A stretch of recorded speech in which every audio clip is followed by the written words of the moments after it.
The morning sun cast long shadows across the prison courtyard as Captain Marcus Rivera adjusted his uniform for what he believed would be another routine day. 23 years of service had taught him that routine was everything in this place. The gray concrete walls, the razor wire catching the early light, and the sound of heavy boots on metal walkways had become as familiar as his own heartbeat. Marcus walked through the main corridor, his keys jangling with each step. The prisoners were already awake, some sitting on their bunks, others pacing in their small cells. He had seen thousands of faces pass through these walls, each carrying their own story of mistakes and consequences. Most guards learned to look through the prisoners rather than at them. But Marcus had never mastered that skill completely. At 38 years old, Marcus had worked his way up from a rookie guard to captain through dedication and an unwavering commitment to the rules. His colleagues respected him for his fairness, and even the most difficult prisoners knew he treated everyone with basic human dignity. His wife, Sarah, often worried about the toll his job took on him, but Marcus believed he was making a difference, however small. The prison housed 800 inmates, ranging from petty thieves to murderers. Block C, where Marcus was assigned today, contained some of the younger offenders. Many were barely out of their teens, serving sentences for crimes that seemed to grow more senseless each year. Marcus often wondered what circumstances had led these young men to make such devastating choices.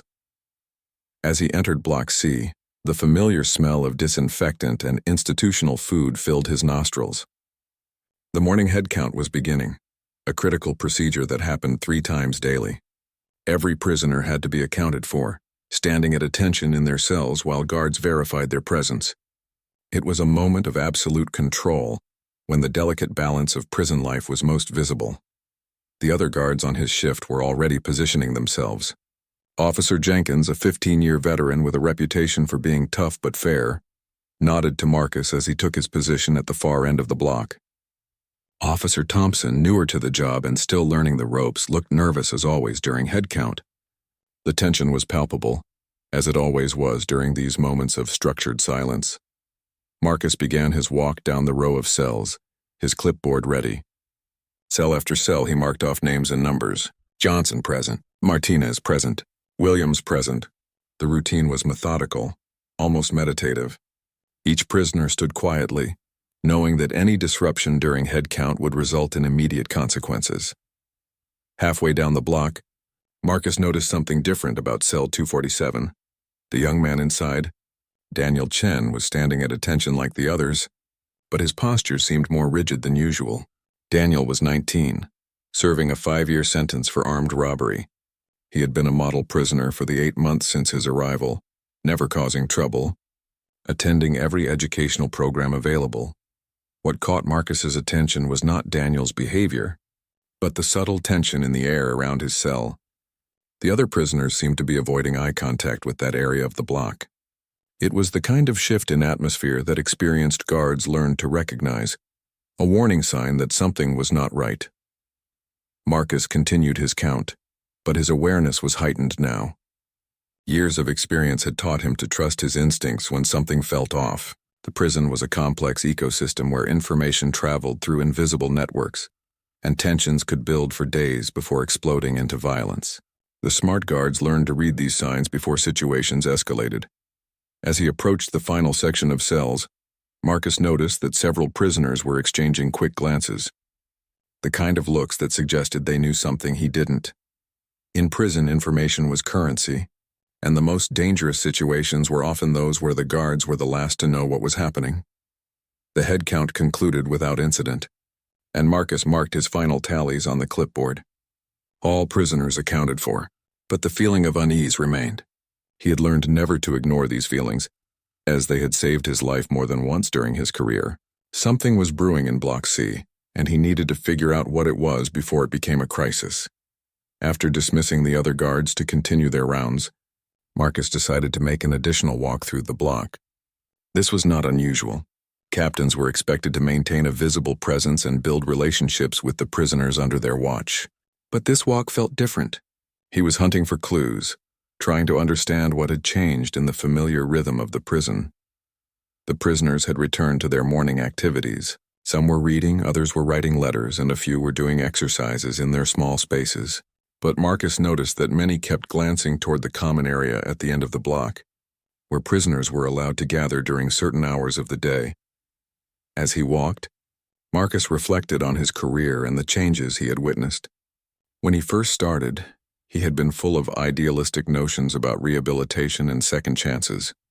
The reality of prison work had tempered some of that optimism, but he still believed in treating every person with dignity, regardless of their crimes. The morning moved forward with its usual institutional rhythm. Breakfast was served and consumed.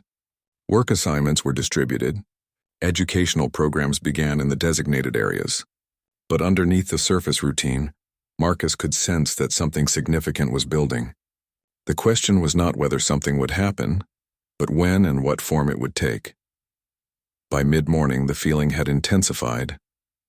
Marcus found himself making more frequent trips through Block C, each time noticing small details that reinforced his growing concern. Conversations that stopped when he approached. Groups of prisoners who scattered when he came near. The subtle signs that suggested a plan was in motion. What Marcus didn't know was that his instincts were absolutely correct. In the complex social hierarchy of the prison, a situation had been developing for weeks, involving Daniel Chen and several other inmates. The young man who had caught his attention during head count was at the center of something that would soon test everything Marcus believed about his job, his duty, and his understanding of justice itself. The situation that had been brewing in Block C finally revealed itself during the afternoon recreation period. Marcus was conducting his regular rounds when he heard raised voices coming from the common area. The sound was different from the usual arguments that occasionally flared up among prisoners. This had an edge of desperation that immediately put him on high alert. When Marcus rounded the corner, he found himself facing a scene that would be burned into his memory forever. 5 prisoners had cornered Daniel Chen near the metal tables where inmates normally played cards or chess. The young man was backed against the concrete wall, his hands raised defensively, his face showing fear but also a strange kind of determination. The leader of the group was Tony Vega, a 32-year-old serving 15 years for aggravated assault. Vega had a reputation as someone who commanded respect through intimidation, and he had been eyeing Daniel since the younger man's arrival. What Marcus was witnessing was the culmination of months of tension that had been carefully hidden from the guards. Marcus could see that Daniel was clutching something in his right hand, though from his position he couldn't make out what it was. The other prisoners in the common area had backed away, forming a loose circle around the confrontation. Some looked frightened. Others seemed to be waiting to see what would happen next. The atmosphere was charged with the kind of tension that could explode into violence at any moment. Without hesitation, Marcus stepped forward and called out in his authoritative voice that had been trained to cut through chaos. The group surrounding Daniel turned to look at him, and for a moment the confrontation froze. This was exactly the kind of situation that guards were trained to handle, but something about this scene felt different to Marcus. As he approached, Marcus could hear fragments of the conversation. Vega was demanding something from Daniel, and the young man was refusing. The words were harsh, filled with threats and profanity, but underneath the aggression, Marcus detected something else. There was a code being spoken here, a language of prison justice that operated by rules he didn't fully understand. Daniel's eyes met Marcus's for just a moment, and in that brief contact, the guard saw something that surprised him. Instead of the relief he expected to see when help arrived, Daniel's expression showed a complex mixture of fear, resignation, and something that looked almost like disappointment. It was as if Marcus's intervention was unwanted, even though it might save Daniel from immediate harm. The other prisoners began to disperse as Marcus approached, but Vega held his ground for a moment longer. The older prisoner looked at Marcus with undisguised contempt, the kind of look that suggested he viewed all guards as enemies in a war that never ended. But there was something else in Vega's expression, a frustration that went beyond simple anger at being interrupted. Marcus ordered everyone to return to their cells immediately, using the tone of voice that prisoners knew meant serious consequences for anyone who didn't comply. The group reluctantly began to break up, but he noticed that several of the men were looking back at Daniel with expressions that suggested this confrontation was far from over. As the common area cleared, Marcus found himself alone with Daniel. The young man had lowered his hands but was still pressed against the wall, his breathing heavy from the stress of the confrontation. What Marcus noticed most was that Daniel wasn't looking at him with gratitude. Instead, the young man seemed almost angry at the intervention. When Marcus asked what was happening, Daniel's response was surprising. Instead of explaining the situation or asking for protection, he simply said that it was nothing the guards needed to worry about. His voice carried a tone of finality that suggested he considered the matter closed, even though it clearly wasn't. Marcus pressed for more information, using his experience to try to understand the dynamics he had just witnessed. But Daniel remained stubbornly silent, answering questions with minimal responses that revealed nothing about the underlying conflict. It was clear that whatever was happening between Daniel and Vega's group operated according to a set of rules that existed outside the official prison system. The more Marcus talked with Daniel, the more he realized that his intervention might have actually made things worse. In the complex social structure of the prison, there were conflicts that guards couldn't resolve simply by showing up and asserting authority. Some problems required solutions that existed entirely within the prisoner community, and outside interference could disrupt delicate balances that had taken months to establish. As other guards arrived to help restore order to the block, Marcus found himself thinking about the look in Daniel's eyes. There had been something there that went beyond simple fear of physical harm. The young man was caught in a situation that had roots Marcus didn't understand, and his attempt to help might have actually endangered Daniel further. The afternoon proceeded with increased security measures. Additional guards were assigned to Block C, and the prisoners were restricted to their cells for the remainder of the day. But Marcus knew that these measures were temporary fixes that didn't address the underlying problem. Whatever conflict existed between Daniel and Vega's group would continue to simmer until it found another opportunity to surface. During his break, Marcus reviewed Daniel's file more carefully than he had before. The young man came from a middle-class family, had been a college student before his arrest, and had no prior criminal record. His crime had been a single, desperate act during a period of financial crisis, not the pattern of behavior that typically led to prison hierarchies and conflicts. What puzzled Marcus was how someone like Daniel had become the target of a predator like Vega. Usually, new prisoners were evaluated by the established inmates based on their crimes, their backgrounds, and their behavior. Something about Daniel's situation had created the conditions for this conflict, but Marcus couldn't piece together what it was. As his shift neared its end, Marcus made one final walk through Block C. The prisoners were secured in their cells, but he could feel the tension that still hung in the air. Whatever had been building between Daniel and Vega's group was far from resolved. If anything, his intervention might have raised the stakes of their conflict. The last thing Marcus saw before leaving the block was Daniel sitting on his bunk, staring at the wall with an expression of deep concentration. The young man was clearly thinking through his options, trying to find a way forward in a situation that seemed to offer no good choices. Marcus realized that tomorrow would likely bring a continuation of whatever drama he had interrupted, and he would need to be ready for it. The next morning brought an unexpected development that would change everything Marcus thought he understood about the situation. During the early breakfast shift, one of the newer guards, Officer Rodriguez, approached him with information that cast the previous day's events in an entirely different light. Rodriguez had been working the night shift and had overheard a conversation between two prisoners that revealed the true nature of Daniel's conflict with Vega's group. What Marcus had assumed was typical prison bullying was actually something far more complex and morally ambiguous. Daniel Chen wasn't a victim in the traditional sense. He was a key witness to something that had happened months earlier. According to what Rodriguez had overheard, Daniel had witnessed Vega and his associates assaulting another prisoner, a young man named Kevin Torres who had been released 2 weeks ago. The assault had been brutal, leaving Torres with injuries that required hospitalization, but Torres had never reported the attack, claiming he had fallen down a flight of stairs. The reason Torres never spoke up was that Vega had threatened not just him, but his family on the outside. Torres had a younger sister who was still in high school, and Vega had connections that extended beyond the prison walls. The unspoken understanding was that Torres would keep quiet about the assault, and his sister would remain safe.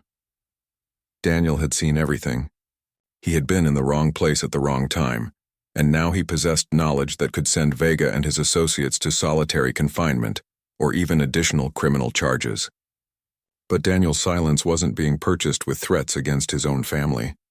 Instead, Vega was offering him something else entirely: protection and status within the prison hierarchy.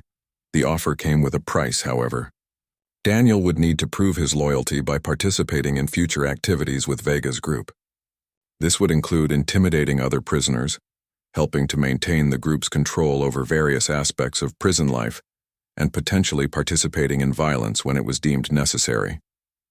It was an initiation into a world that Daniel had never wanted to enter. Marcus realized that yesterday's confrontation had been Vega giving Daniel an ultimatum. Either join the group and become complicit in their activities, or face the consequences of being a witness to their crimes. Daniel's refusal had been an act of conscience, but it had also put him in serious danger. The situation was further complicated by the fact that Torres, the original victim, was now free. He had served his time and returned to his community, where he was trying to rebuild his life and protect his sister. Any official investigation of the assault would require Torres to testify, something he was unlikely to do given the threats against his family. Marcus found himself facing a moral dilemma that his training hadn't prepared him for. The official response would be to investigate the assault, gather evidence, and pursue charges against Vega and his associates. But doing so would put Torres and his sister at risk, and would certainly result in retaliation against Daniel for cooperating with the investigation. The alternative was to handle the situation unofficially, working within the prison's internal systems to protect Daniel without triggering a formal investigation. This would mean allowing Vega and his group to escape consequences for their crimes, but it might be the only way to ensure everyone's safety. As Marcus wrestled with these options, another complication emerged. During the morning head count, he noticed that Daniel was not in his usual position by his cell door.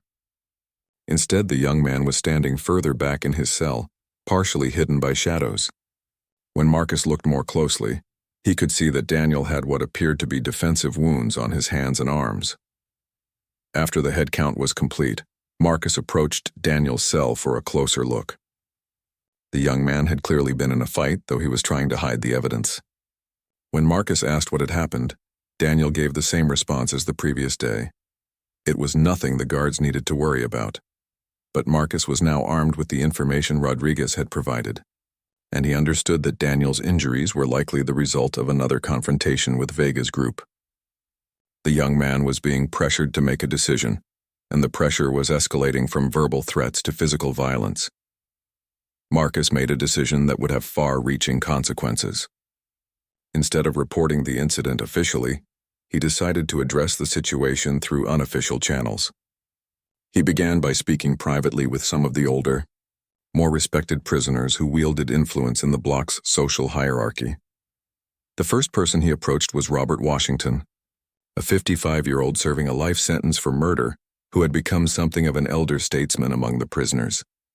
Washington commanded respect from all factions in the prison, and his opinions carried significant weight in resolving conflicts. When Marcus explained the situation to Washington, the older man's response surprised him. Washington already knew about Daniel's predicament, and he had been waiting to see how the young man would handle the pressure. In Washington's view, Daniel had shown remarkable courage in refusing to join Vega's group, but that courage might not be enough to keep him alive. Washington explained that the prison's unofficial justice system operated according to principles that were often more rigid than the official legal system. Once someone was marked as a threat to a group like Vega's, the situation could only be resolved in a limited number of ways. Daniel could submit to Vega's demands, he could find protection from a rival group, or he could face the consequences of remaining isolated. The problem was that Daniel didn't fit neatly into any of the prison's established factions. He wasn't a gang member, he didn't have connections to organized crime, and his middle-class background made him an outsider in a world where most residents came from very different circumstances. This isolation, which had initially protected him from prison politics, was now making him vulnerable. Marcus realized that his role as a guard was inadequate to address the complexity of Daniel's situation. The official prison system was designed to maintain order and security, but it wasn't equipped to handle the nuanced moral conflicts that arose within the prisoner community. Sometimes the most important decisions were made in conversations that guards never heard, and the most effective justice was administered according to rules that weren't written in any manual. As the day progressed, Marcus found himself observing the subtle interactions between prisoners with new awareness. He began to see the prison not as a simple hierarchy of guards controlling prisoners, but as a complex society with its own systems of governance, justice, and social control. Daniel's situation was just one example of how these systems operated independently of official oversight. By afternoon, Marcus had made a decision that would test everything he believed about his duty as a guard and his responsibility to the people under his protection. Marcus's decision led him to an unprecedented action that would challenge everything he had been taught about prison protocol. Instead of following official channels, he decided to arrange a meeting between himself, Daniel, and Robert Washington in a neutral location within the prison. This type of informal mediation was not part of any official procedure, but Marcus had come to understand that sometimes the most important problems required unconventional solutions. The meeting took place in a small conference room normally used for attorney visits. Marcus had to call in several favors and bend numerous rules to make it happen.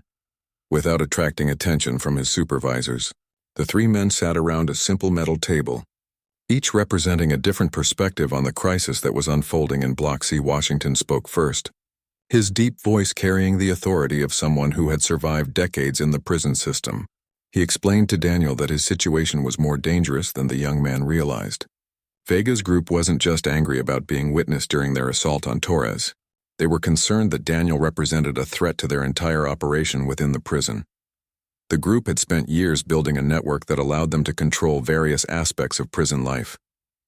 They determined who had access to certain privileges, who received protection from other threats, and who faced consequences for breaking their unwritten rules. Daniel's refusal to join them wasn't just personal defiance. It was a challenge to their authority that could inspire others to resist as well. Washington made it clear that the traditional solutions available to prisoners in Daniel's position were all problematic. Joining a rival gang would provide protection, but would also require Daniel to commit acts that went against his moral principles. Requesting protective custody would mark him as someone who couldn't handle prison life, making him a target for abuse from all factions. Fighting back against Vega's group alone would be suicide. Daniel listened to Washington's analysis with growing despair. The young man had entered prison hoping to serve his time quietly, participate in educational programs, and emerge with a chance to rebuild his life. Now he was being forced to choose between compromising his principles and risking his safety, with no guarantee that either choice would lead to a positive outcome. Marcus found himself in the unusual position of facilitating a conversation between two prisoners about matters that extended far beyond his official authority. But he realized that his role as a guard had always involved more than just maintaining order.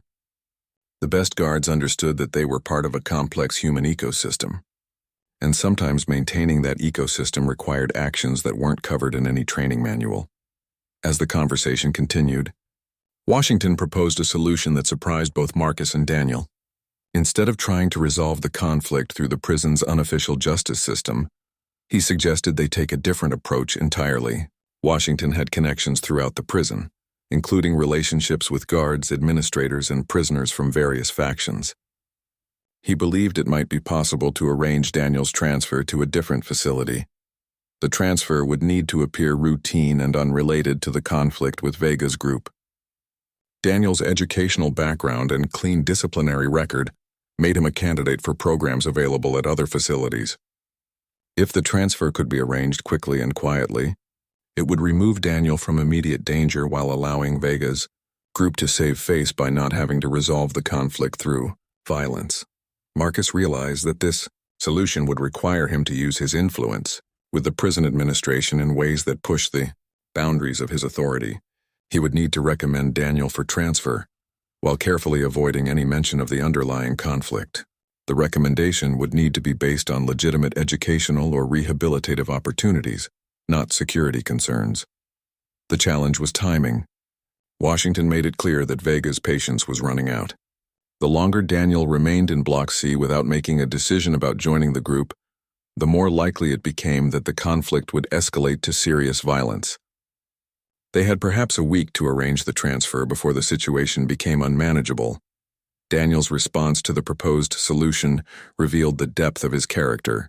Instead of immediately accepting the offer of transfer, he asked what would happen to other prisoners who might find themselves in similar situations in the future.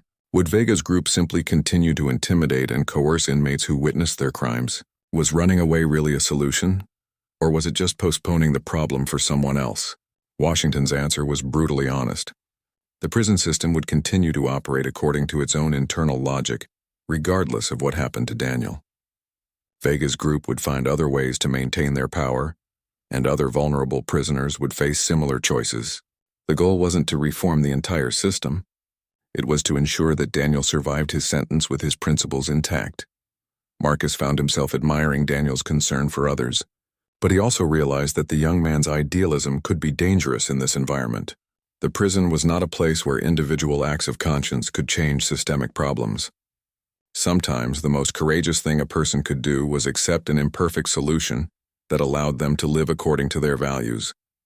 The meeting concluded with an agreement to pursue the transfer option, but Daniel insisted on one condition. He wanted to write a detailed account of everything he had witnessed, including the assault on Torres and the subsequent attempts to coerce him into joining Vega's group. This account would be sealed and held by Washington, to be revealed only if something happened to Daniel or if Torres ever decided to come forward about the assault. Marcus agreed to this condition, understanding that it gave Daniel a way to maintain his integrity while still accepting the protection offered by the transfer. The written account would serve as insurance, ensuring that the truth would eventually come to light, even if Daniel wasn't present to testify. As they prepared to leave the meeting, Washington offered Daniel a piece of advice that reflected decades of experience navigating the prison system. He told the young man that survival in prison wasn't just about physical safety.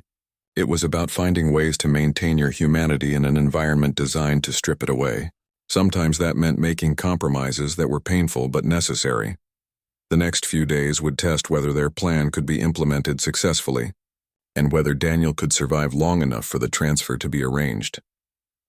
The plan to transfer Daniel began to unravel on a Wednesday morning when Marcus arrived at work to find Block C in lockdown. During the night shift, there had been an incident that changed everything. Daniel Chen had been found unconscious in his cell, apparently the victim of an assault that had been carefully planned to avoid detection by the guards on duty. The attack had been methodical and professional.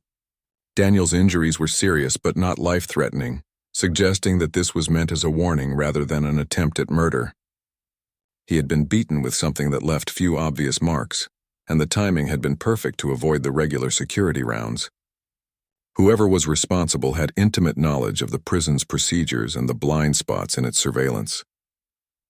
When Marcus saw Daniel in the medical unit, he was struck by the change in the young man's appearance. The physical injuries were significant, but it was the look in Daniel's eyes that revealed the true extent of the damage. The hope and determination that had characterized Daniel throughout their previous conversations had been replaced by something much darker. Daniel's response to Marcus's questions was minimal and guarded. He claimed he didn't remember much about the attack and couldn't identify his assailants. But Marcus could see that this wasn't a case of memory loss or fear preventing Daniel from speaking. The young man had made a decision to accept whatever consequences came next, and he was no longer interested in fighting back. The attack had achieved its intended purpose. Daniel was now faced with a clear demonstration of Vega's group's ability to reach him anywhere in the prison, at any time. The message was unmistakable. Join the group or face escalating violence that would eventually prove fatal. The carefully planned transfer that Marcus and Washington had arranged would now be impossible to implement without acknowledging that Daniel was in protective custody. Marcus realized that his attempt to help Daniel had failed, and worse, it might have actually accelerated the timeline for Vega's retaliation. By involving Washington and arranging private meetings, Marcus had inadvertently signaled to Vega's group that Daniel was receiving special attention from the prison administration. This made him an even greater threat to their operations. The situation was further complicated by the arrival of internal affairs investigators who were required to examine any serious assault within the prison. These investigators operated independently of the regular prison administration, and they had the authority to interview prisoners and staff without regard for the informal agreements that Marcus had been trying to navigate. During his interview with the investigators, Marcus found himself in an impossible position. He could reveal everything he knew about the conflict between Daniel and Vega's group, which would trigger a full investigation that might protect Daniel, but would also expose Torres and his family to retaliation. Alternatively, he could limit his testimony to what he had directly observed, which would protect the broader network of people involved, but would leave Daniel vulnerable to further attacks. Marcus chose a middle path that satisfied no one completely, but attempted to balance the competing interests. He provided the investigators with enough information to justify increased security measures for Daniel, but not enough to trigger charges against Vega's group. This approach required him to be deliberately vague about certain details and to present his knowledge as suspicion rather than fact. The investigators were not satisfied with Marcus's testimony, and they made it clear that they expected more cooperation in the future, but they also recognized that prison investigations were complex affairs where the official version of events rarely captured the full truth. They increased security measures for Daniel and opened a file on Vega's group, but they didn't pursue immediate charges. Meanwhile, Daniel's condition in the medical unit provided a temporary respite from the immediate threat of further violence, but both Marcus and Washington knew that this protection was temporary. Once Daniel was released back to the general population, Vega's group would expect an answer to their ultimatum, and the young man's options had been significantly reduced by the recent attack. Washington approached Marcus with a new proposal that reflected the changed circumstances. Instead of trying to arrange a transfer, he suggested that Daniel should be encouraged to accept Vega's offer to join the group. Washington argued that this was now the only realistic option for ensuring Daniel's survival, and that the young man could minimize his participation in the group's more serious crimes. Marcus was horrified by this suggestion, but Washington's logic was difficult to dispute. Daniel's idealistic refusal to compromise his principles was admirable, but it was also potentially fatal in the current situation. Sometimes, Washington argued, the most moral choice was the one that allowed a person to survive and potentially do good in the future, rather than maintaining perfect principles that led to destruction. The debate between Marcus and Washington reflected a fundamental difference in their understanding of morality and survival. Marcus, despite his years of experience in the prison system, still believed that there should be ways to maintain one's integrity without compromising core principles. Washington, shaped by decades of navigating prison life, understood that survival sometimes required accepting morally ambiguous choices. Their discussion was interrupted by news that would change everything once again. A young prisoner named Michael Santos, who had been assigned to the same block as Daniel, had requested to speak privately with Marcus. Santos claimed to have information about Daniel's assault that could identify the perpetrators, but he would only share this information under specific conditions. Santos was 17 years old, tried as an adult for armed robbery, and serving his first sentence in an adult facility. He had been in the prison for only 3 months, but he had already demonstrated an unusual ability to observe and understand the complex social dynamics around him. His request to speak with Marcus suggested that he might have witnessed something that could break open the entire situation. The meeting with Santos took place in the same conference room where Marcus had previously met with Daniel and Washington. The young man's information was both specific and shocking. He had not only witnessed Daniel's assault, but he had also overheard the planning conversations that preceded it. More importantly, he had recorded some of these conversations on a contraband cell phone that he had managed to keep hidden from prison searches. The recordings provided clear evidence of Vega's group planning the assault and discussing their broader intimidation tactics. But Santos's willingness to share this evidence came with a price that would test Marcus's commitment to doing the right thing in an impossible situation. The final confrontation came during what should have been a routine evening in Block C, but nothing about that night would prove to be routine. Michael Santos had agreed to provide his recordings to Marcus. but only if the guard could guarantee protection for both him and Daniel. The 17-year-old had witnessed enough violence in his short time at the prison to understand that evidence meant nothing if the witnesses didn't survive to testify. Marcus found himself standing in the main corridor of Block C, holding a small digital device that contained the power to destroy Vega's organization, but also to trigger a war within the prison walls. The recordings were clear and damning, providing evidence of conspiracy, assault, and ongoing intimidation tactics. But using this evidence would require Marcus to acknowledge that he had been conducting an unauthorized investigation, potentially ending his career and leaving Daniel and Santos without protection. The moment that would define everything happened during the evening recreation period. Daniel had been released from the medical unit that afternoon, and Vega's group had been waiting for his return. The confrontation began in the common area, but this time there was a difference that changed the entire dynamic of the situation. As Vega approached Daniel with his usual swagger and intimidating presence, something unexpected happened. Michael Santos stepped forward from the crowd of prisoners and raised his hand, not in surrender or greeting, but in a gesture that everyone in the room immediately recognized as significant. In prison culture, raising your hand in that specific way was a signal that you were claiming responsibility for something, accepting consequences, or making a formal challenge. The room fell completely silent as Santos walked slowly toward the confrontation between Daniel and Vega. The 17-year-old's action was unprecedented. New prisoners, especially young ones, were expected to remain invisible during conflicts between established inmates. By inserting himself into this situation, Santos was violating every unwritten rule about prison hierarchy and self-preservation. Marcus watched from his position near the entrance to the common area. Frozen by the unexpectedness of Santos's intervention, the guard realized that the young prisoner was implementing a plan that they had never discussed, taking an action that could either resolve the crisis or escalate it into deadly violence. Santos spoke in a voice that was surprisingly steady for someone so young facing such a dangerous situation. He told Vega that he had been recording conversations throughout the prison for weeks, including detailed discussions about the assault on Daniel and the earlier attack on Kevin Torres. He explained that these recordings were already in the hands of people outside the prison, including family members who had been instructed to contact authorities if anything happened to him. The impact of Santos's revelation was immediate and dramatic.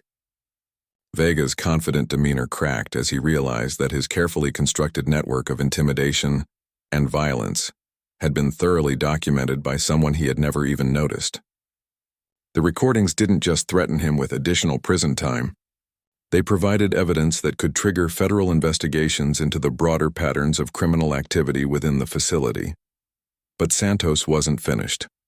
In a move that demonstrated wisdom beyond his years, he offered Vega a way to save face while backing down from the confrontation with Daniel. He suggested that the entire conflict had been based on misunderstandings that could be resolved without further violence. The recordings would remain secure as long as no one else was harmed, and the various grudges and threats could be forgotten by all parties. Marcus realized that Santos was offering Vega something that the older criminal desperately needed: a way to retreat without appearing weak in front of his followers. In prison culture, backing down from a confrontation typically meant losing face and authority. But Santos had framed the situation as a revelation of new information, rather than a defeat, giving Vega the opportunity to make a strategic withdrawal. The tension in the room was unbearable as Vega processed his options. His followers were watching carefully, waiting to see how their leader would respond to this unexpected challenge from someone they had all dismissed as irrelevant. The other prisoners formed a loose circle around the confrontation, understanding that they were witnessing a moment that would reshape the power dynamics of the entire block. Marcus found himself holding his breath as he watched Vega's internal struggle play out on the man's face.